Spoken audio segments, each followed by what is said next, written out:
Okay, last part of the series, here we go. This is part 4, underhand with the right hand. So again, same drills, chest high.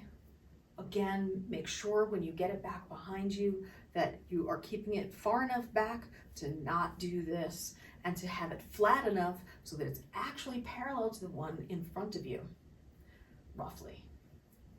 And then, as you're doing this one, the transition requires you do this sort of scoop across the front to get from the back to the front side. And if it helps, twist your body to help get it behind you on a flatter plane. And then once you have that, the next one is this waist-high transition where we start again with the pendulum. The pendulum is still initiating from the elbow, so it should be a straight line down from the elbow to the tip of the ball.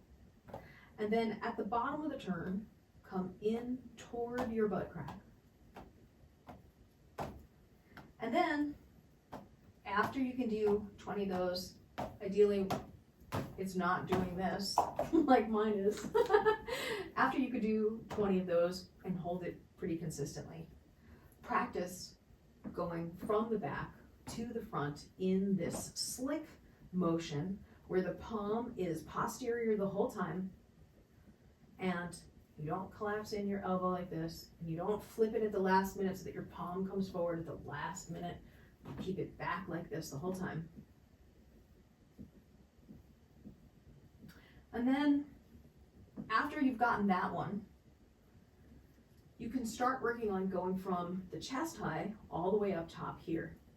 This one, again, tends to be pretty tough for people, but not as tough as the less dominant hand. The drills for this one, again, you can practice holding it here, keep your fingers loose, practice doing the circle with control, but without gripping too hard and allowing the momentum of the poi coupled with the motion of your wrist, your elbow, your fingers, and your shoulder without having to tense up and squeeze really hard, keeping it nice and relaxed, trying to get that circle going. And then doing similarly a movement back there.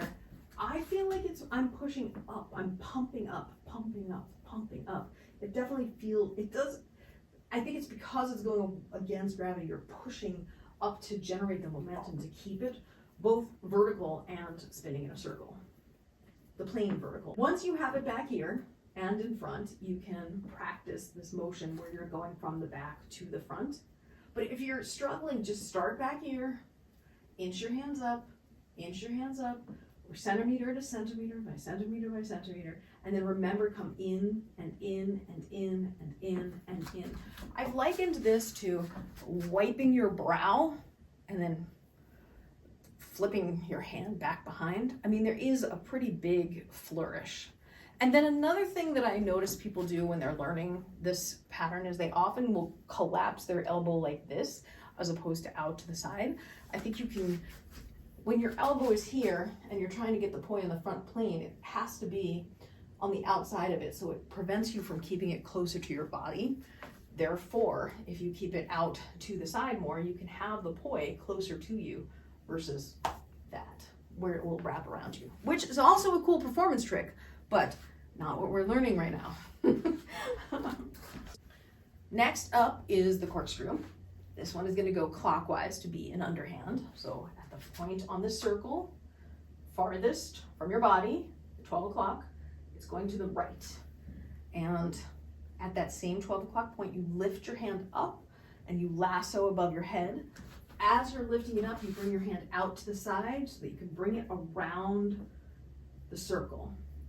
And then at that same 12 o'clock point, you come back down, and then it's 12, 1, 2, 3, you're getting down here, and you're all the way down by the time you're at 6, and then you start going back up as you hit 9.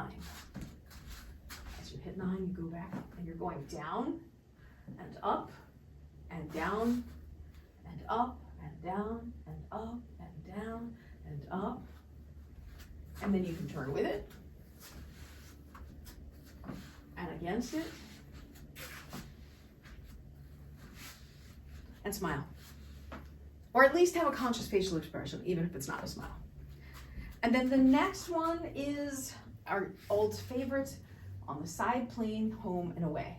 Again, don't let your hand wander out and up like this. Bring it in and down, nice and close, low and tight, low and tight. Just spend the time, I mean, I really honestly cannot count how many thousands of times I have done this drill.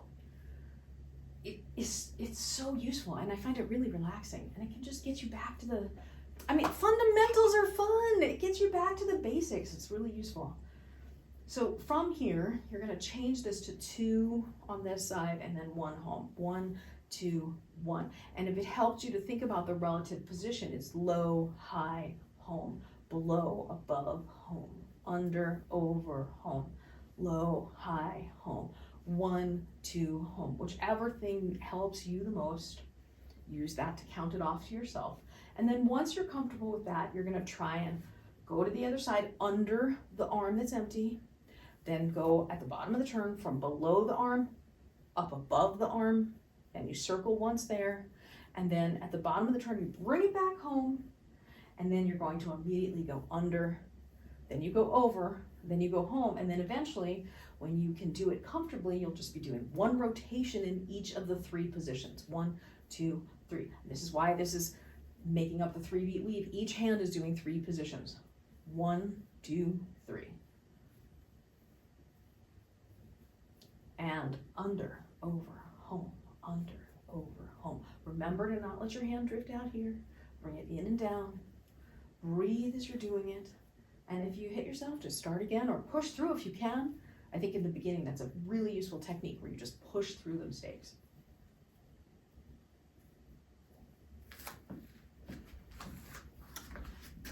That concludes the 4-part series, which I was not expecting to film today. I hope this is helpful. I'm sure I have a gazillion more drills that are useful. Let me know if you have any questions. And then if you want to download your own versions you can take anywhere, I have a downloadable series which has all of the things, 50 moves that these drills are based on for you as well.